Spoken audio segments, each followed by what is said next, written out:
Olá, meus caros e caros alunos, prezadas alunas. Dando início aqui à disciplina de Q 016, Química Geral, né, no segundo semestre de 2020, no modo RTE. Eu vou gravar aí umas videoaulas, em torno de 15 minutos, que é o tempo do Screencast-O-Matic. E depois eu disponibilizo essas aulas, no YouTube, pelo YouTube, no SIGA também. As páginas do livro do Brown, que será que eu indico aí para vocês seguirem, estão disponíveis em PDF. Eu recomendo fortemente que vocês leiam e estudem pelo texto do capítulo do livro antes, além desses slides, é claro, além do vídeo aula, para depois tentarem fazer os exercícios. Muito bem. O capítulo 2 vai tratar da teoria atômica do século XIX, finalzinho do século XIX, e os primeiros anos do século XX, em que foi elucidado, né, e pesquisado, muito estudo foi feito sobre a estrutura atômica. Bem,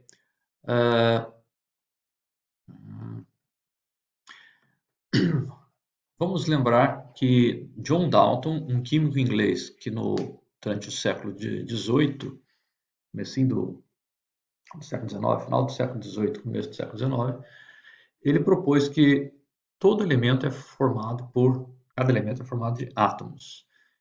Átomos de um mesmo elemento são idênticos. Nas reações químicas, os átomos permanecem inalterados. E substâncias compostas são aquelas formadas por átomos de mais de um elemento. Se forem substâncias formadas de um mesmo elemento, nós chamamos isso de substâncias simples. Dalton também propôs o que é conhecido como lei das proporções múltiplas. Quando dois elementos formam diferentes compostos, a proporção em massa dos elementos no composto está relacionada à proporção da massa do outro elemento por números inteiros e geralmente pequenos. Os gregos antigos foram os primeiros a propor que a matéria é formada de elementos indivisíveis. Aliás, a própria palavra átomo vem do grego não divisível, né? Que não pode ser cortado, dividido, partido, né? Essa é a ideia de átomo. Tanto é tomografia, a palavra tomografia vem tomógrafo, né? Tomos é cortes, né? A palavra grega para corte. Então, a ideia que os gregos propuseram é aquilo que não pode ser cortado, fatiado, dividido. Hoje sabemos que o átomo, na verdade, é constituído por outras partículas, né? No núcleo, os prótons e nêutrons, e na eletrosfera, os elétrons. E essas partículas, por sua vez, elétrons, prótons e nêutrons, hoje os físicos nos ensinam que, na verdade, são formados por ainda subpartículas, né? Os quarks. Falando um pouco sobre os raios catódicos e elétrons, que foi o primeiro experimento que permitiu a descoberta da relação carga-massa do elétron, que foi a ampola de Crookes. J.J. Thomson, trabalhando com uma ampola de Crookes no finalzinho do século XIX, início do século XX, e todo mundo que já viu uma televisão dessas mais grandonas, né? Não TV de LED, não TV LCD, não essas Quantum Dots agora, enfim, essas telas finas, né? Mas aquelas telonas de televisão antigas, dos anos 90 para trás, né?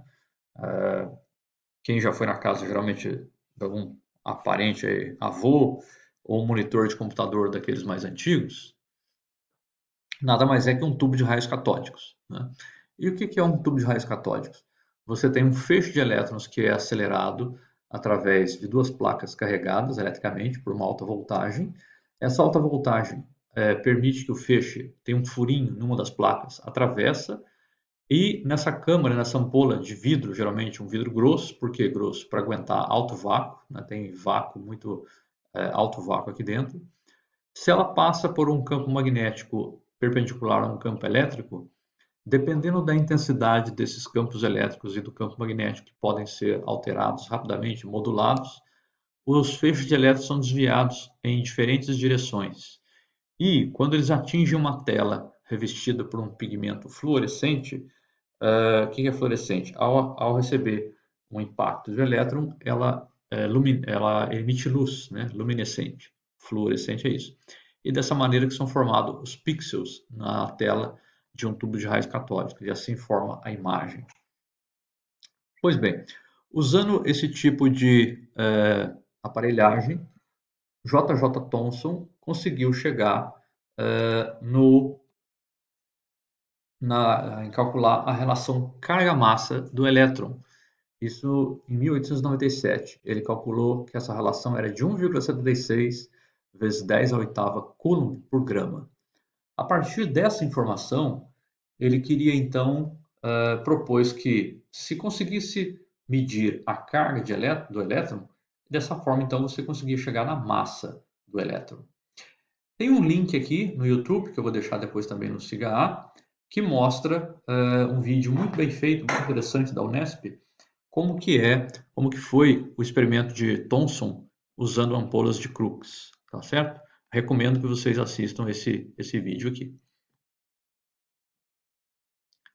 Bem, Thomson propriamente não conseguiu chegar na massa do elétron, mas um outro grupo de físicos e cientistas, Millikan, nos Estados Unidos, né, eles então conseguiram, utilizando um aparato em que gotículas de óleo eram borrifadas numa câmara que ficava sob vácuo, e dentro dessa câmara havia duas placas carregadas eletricamente, que ele podia controlar e alterar rapidamente a polaridade e a intensidade da voltagem que era aplicada a essas placas, portanto, ele podia variar tanto o sinal, o sentido, quanto a intensidade do campo elétrico aqui.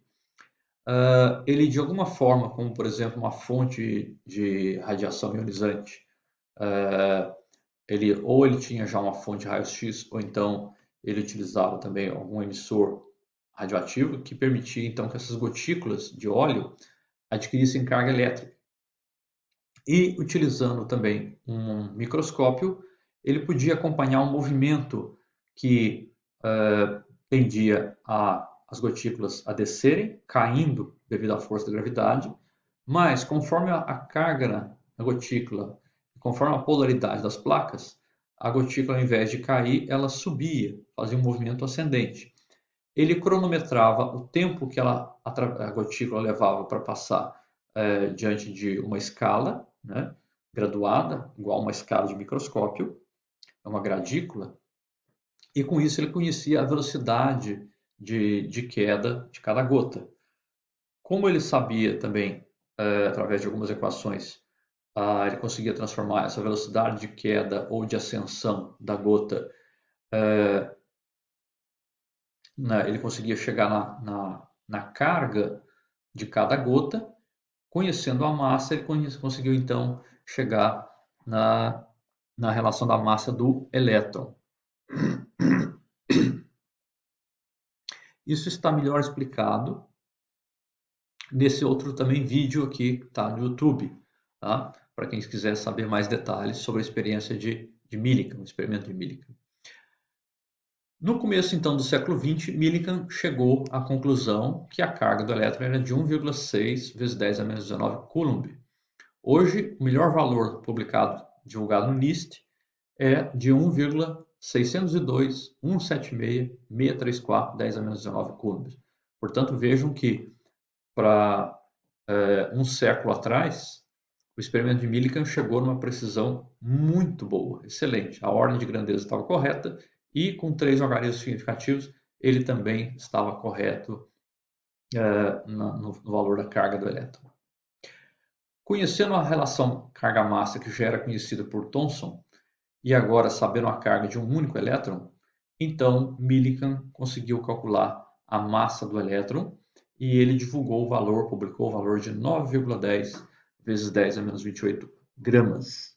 Hoje, o melhor valor divulgado também pelo NIST na massa do elétron é de 9,109384 10 a menos 31 quilogramas. Portanto, vejam também que estava excelente o valor que Millikan conseguiu para a massa do elétron. Desculpa. Bem, um outro experimento, Rutherford, trabalhando com uma fonte de radiação.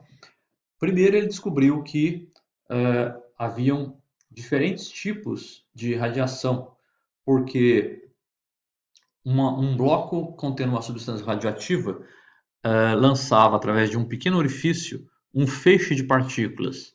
Essas partículas atravessavam uma, uma folha de ouro muito fina e, quando passavam também por um campo elétrico, eletrodos eletricamente carregados, elas podiam ou seguir em linha reta ou eram desviadas em direção à placa negativa ou em direção à placa positiva.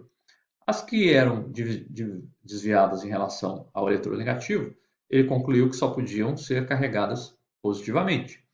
E aquelas que eram desviadas no sentido em direção à placa positiva, deveriam então ter carga negativa. Ele chamou essas que tinham carga negativa de raios beta, hoje sabemos que são elétrons. Ele chamou as que eram carregadas positivamente de raios alfa, hoje sabemos que as partículas alfa são núcleos de átomos de hélio, e uma boa parte delas que seguia em linha reta, portanto ele concluiu que eram neutras. Hoje sabemos que os que ele chamou de raios gama são ondas eletromagnéticas, fótons de radiação de alta energia, mas que, portanto, não são nem elétrons, nem núcleos de átomos, e sim simplesmente radiação eletromagnética. Em seguida, Rutherford e seus colegas selecionaram um outro experimento para analisar a proposta de Thomson. Thomson propôs o que vocês já devem ter aprendido como modelo de pudim de passas, né? Em que o átomo era como se fosse uma massa de pudim e que haviam partículas que deviam ser carregadas. Então, essa era a ideia de Thomson, né? Mas, nesse modelo que Thomson propôs, se tivesse correto, a radiação que Rutherford e os seus colegas fizeram experimentos deveriam passar praticamente sem qualquer desvio, né? Praticamente em linha reta. Quando depois ele mudou para um experimento em que ele tinha uma fonte que emitia partículas alfa, principalmente. Partículas alfa, ele já sabia que era carregado positivamente. Mas o que eles observaram no experimento de Rutherford?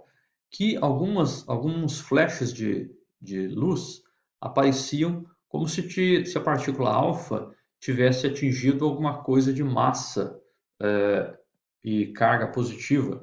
Então, como era a partícula alfa positiva chegando e encontrando um outro anteparo, digamos assim, anteparo também positivo, ela era repelida, retrocedia, tá? Ou então ela era desviada fortemente, porque partículas de mesma carga se repelem, né? E algumas, então, chegavam até a ricochetear para trás. Isso intrigou muito Rutherford. E a única maneira que eles encontraram, então, para explicar esse resultado é que o modelo de Thomson estava provavelmente equivocado. Porque foi isso que eles observaram, né, quando ele mudou o experimento agora para uma fonte somente de partículas alfa. E propôs, então, Rutherford e seus colegas que o átomo de Rutherford deveria ser uma carga positiva concentrada no centro, no núcleo, e a carga negativa espalhada, difusa, ao redor desse núcleo, de tal maneira que um átomo tem um diâmetro de 1 a 5 ångstrom, ångstrom é 10 a menos 10 metros, e o núcleo de somente 10 a menos 4 ångstrom. Vejam aí a proporção do diâmetro do átomo para o núcleo, da ordem de 10 mil vezes. O Screencast-O-Matic que eu estou usando para gravar é limitado a 15 minutos, tá certo? Então eu vou interromper aqui agora e, opa,